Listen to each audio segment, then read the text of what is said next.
This is the story of a very bad thing happening in a very bad place. Controlled explosion ready.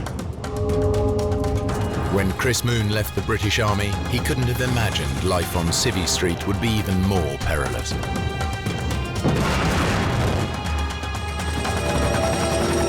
Working for a charity clearing landmines in Cambodia, he is kidnapped by armed guerrillas. We are demining the area. Getting out alive will be the biggest challenge of his life. We are a neutral organization. What happens if we stay here?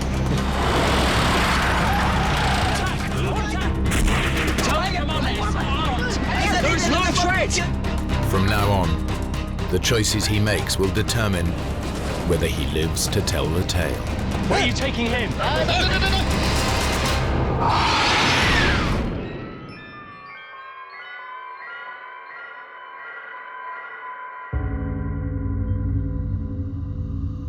North Mozambique, 1995.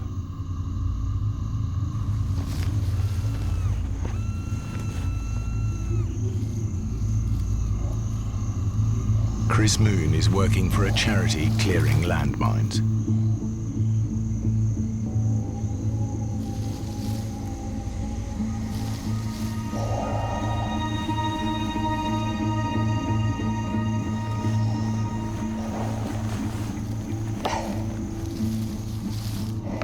I was walking in a cleared area, 7th of March 1995.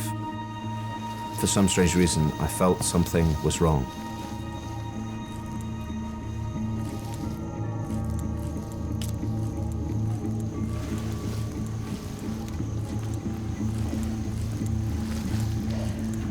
I turned.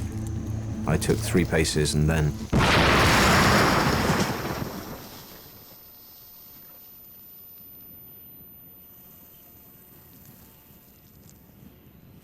I realised in a split second that there was only one possible cause for the blast, and that must have been something I stepped on. Looked down and I saw that there was a hole in my right hand that was the same size as the demining tool that I'd been holding. The blast drove the flat end of this prodder through my hand, and I recognised the shape of it. I began to think, right, well, what is the worst possible thing that can happen? I knew that the worst possible thing that could happen was that both legs would be completely blown off, my guts would be hanging out, and I'd be about to die. In the storybooks, they say your life flashes before your eyes. Well, it's not really like that, but you are aware of everything you've done, the good things, the bad things. And above all, suddenly everything makes sense. Even on the verge of death, he knows he's a survivor. He's already been through far worse.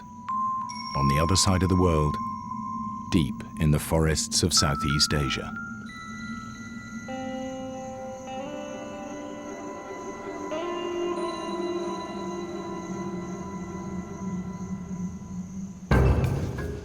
Two years earlier, after leaving the army, Chris Moon travelled to Cambodia. He was there to learn how to clear landmines. It was his first demining job.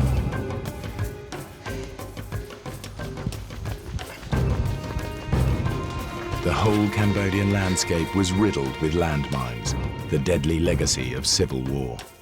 6 to 10 million mines scattered across the country. In roads, fields, even school playgrounds. The problem with landmines is that once the fighting stops, these things are killing and maiming people for decades afterwards. Chris and his team started working in a small village in a safe but remote area. We were working all together in Posat province for mine clearance. My job as his interpreter. Mine clearance is relatively straightforward. They're working in a metre-wide lane, which is very clearly denoted with white sticks.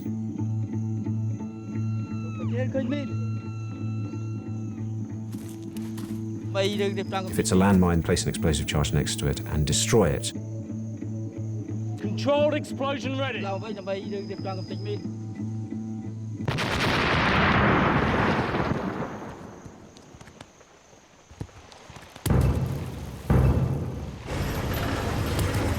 Although the civil war had finished and the United Nations were now running the country, the Khmer Rouge still posed a serious threat.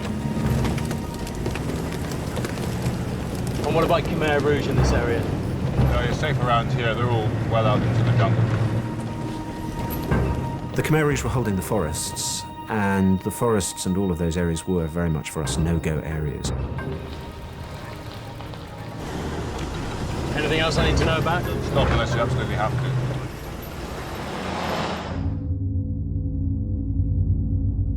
The Khmer Rouge committed widespread atrocities throughout the country. As many as 2 million people died, perhaps a quarter of the population. They brutally tortured many thousands. In modern history, perhaps the killing fields of Cambodia are unparalleled.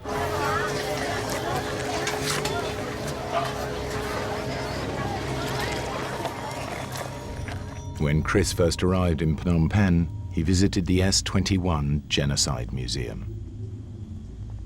Previously a school, the Khmer Rouge had used it to hold prisoners before execution and to torture them.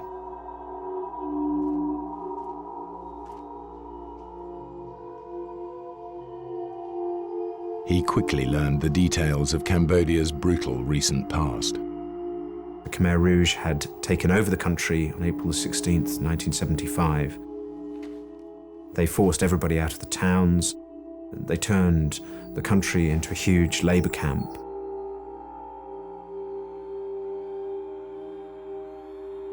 Anybody associated with the previous regime was tortured and executed.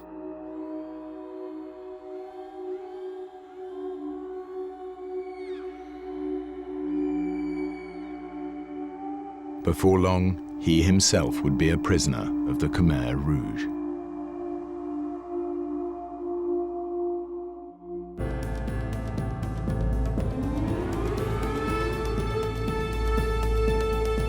It's 1993. Chris Moon is in Cambodia clearing landmines. He's been told the area where he's working is relatively safe. As far as anyone knows, the Khmer Rouge are some distance away. United Nations people locally to us had told us that they had been way beyond the point at which we were clearing. There were no troops near us for about 70 kilometers. So the small village that we were working in was quite safe. On our truck, we were taking some women and children from the village down to Kravan, the small town. In my Land Rover, I had about 6 of my blokes. They were in the back.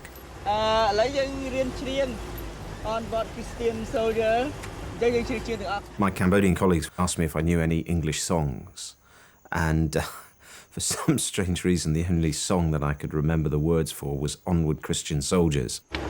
Okay, and onward Christian soldiers.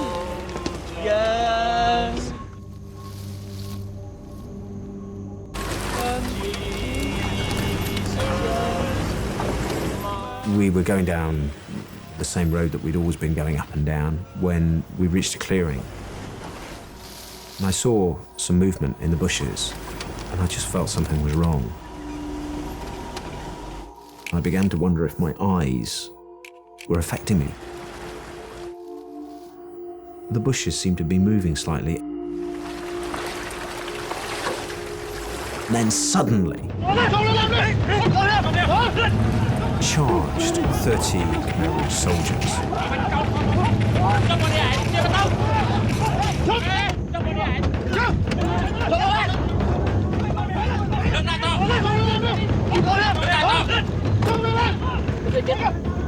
I kept thinking, what am I going to do? What am I going to do? I have to do something. There's nothing I can do except choose my attitude.